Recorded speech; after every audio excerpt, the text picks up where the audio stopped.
In your own self-interest, if you need to find, here's what it says: you must search to find. Finding is reserved for those that search. They're the ones that deserve it. Somebody who says, well, this person really needs to find a good idea, then they must go searching. You must go to the library. You must go to the seminars. You must go to the sermon. You must go to and listen to the lyrics of the song. You must go to where education is being taught. You must go to where good ideas are being shared. Go to, go to. Rarely does a good idea interrupt you. Rarely. Good ideas are like mining for gold. You got to develop the mental machinery to go look, go sifting, go searching, go looking. And if you search, what? You will find. The promise is there for everyone in their own self-interest. You'll find all you need to find. If you search for it, you'll find everything you need for your health, everything you need for a flourishing lifestyle, everything you need for a good marriage, everything you need to strengthen your friendship, everything you need for economics. You will find if you'll do like you did today. Spend a couple of days searching, taking a look, seeing if someone has some good ideas to share. All things are conditional. God says, I'm an amateur on God, but God says, if you'll move toward me, what? I will move toward you. It's always conditional. Which could also be translated, God says, you don't move, I don't move. You say, well, that's arbitrary. Well, when you're God, you can set it up that way. Remember, your planet, you can rearrange all this, change it all. But on this one, here's what's interesting. What you move toward tends to move toward you. If you move toward education, education starts to seek you out. This is one of the unique positive mysteries. Whatever you move toward moves toward you. If you move toward progress, progress seems to want to now embrace you, move toward you. All life seems to wish to reward its benefactor. If you become the benefactor, you'll receive these incredible rewards. If you're the benefactor to the garden, the flowers seem to bloom and say, look at me, look how bright and beautiful I am because you took care of me. I wish to reward you by being beautiful, lovely, spectacular. Your own children, if you become their benefactor, they want to reward you with their progress. I taught my daughters how to swim, right? My daughters would say, and to dive. And my daughters would say, Daddy, watch, watch. Look, watch. Look what you've created here. I mean, you've spent the time with me and, when it didn't go well, now look at me. This is the payoff. Watch me dive. I was their benefactor. Now, all life wishes to respond to the benefactor. Those who give their time, give their effort, give their patience, give their ideas, the benefit of their experience. Now, whatever has benefited from that wishes to respond. The crop wishes to grow. The child wishes to show you how much progress they've made. That is so exciting. Otherwise, the wisdom is wasted. Otherwise, the emotion soon passes.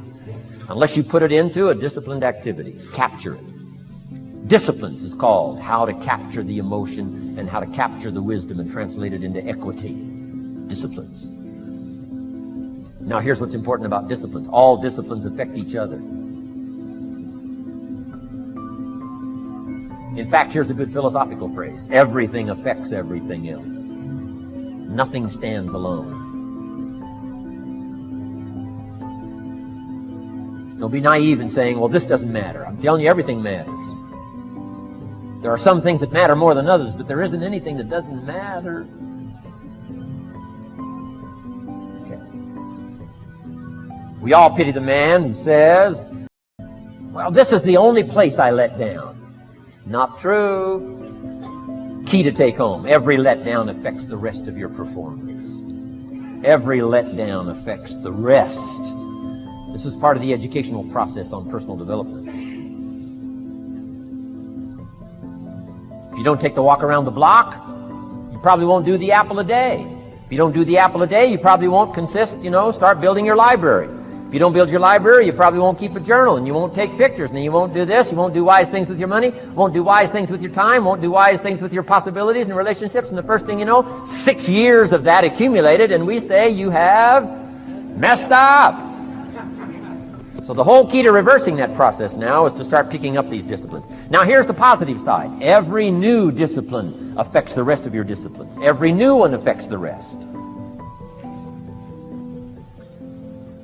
That's why action is so important. The least action, the smallest action. Take it. Because when you start accomplishing and the value starts to return from that one action, it'll inspire you to do the next one and the next one and the next one. You start walking around the block, it'll inspire you to get an apple. Get an apple, it'll inspire you to get a book. Get a book, it'll inspire you to get a journal. Get a journal, it'll inspire you to grow, develop some skills. All disciplines affect each other. Every lack affects the rest. Every new affects the rest. The key is to diminish the lack and set up the new. And you've started a whole new life process. Key. Also, one more thought on discipline. Here's the greatest value of discipline. Self-worth. Self-esteem. People are teaching self-esteem these days, but they don't connect it to disciplines. The least lack of discipline, and it starts to erode our psyche. One of the greatest temptations is to just ease up a little bit. Right? The slightest lack of doing your best starts to erode the psyche. Instead of doing your best, doing just a little less than your best. Sure enough. You say, well, it's just going to affect my sales. No, it's going to affect your consciousness. It's going to affect your philosophy. Now you've begun in the slightest way to affect your own philosophy. Here's the problem with the least neglect. Neglect starts as an infection. And if you don't take care of it, it becomes a disease. And one neglect leads to another. And the worst of all, when neglect starts, it diminishes our self-worth, our self-confidence, our self-value. You say, well, how can I get back my self-respect? I'm telling you, you don't have to go to 29 classes. All you have to do is start the smallest discipline that now corresponds to your own philosophy. Like I should, and I could, and I will. No longer will I let neglect stack up on me so that I will have the sorry scenario 6 years from now, giving some excuse instead of celebrating my progress. That's the key to discipline. Okay? Let's get kids involved in the least of disciplines.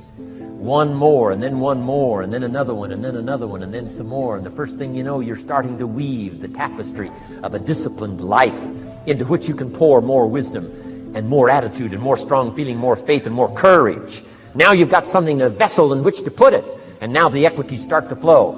And the early return, I'm telling you, if you'll start this process, the early return will have you so excited. You'll commit yourself to this strategy for the rest of your life.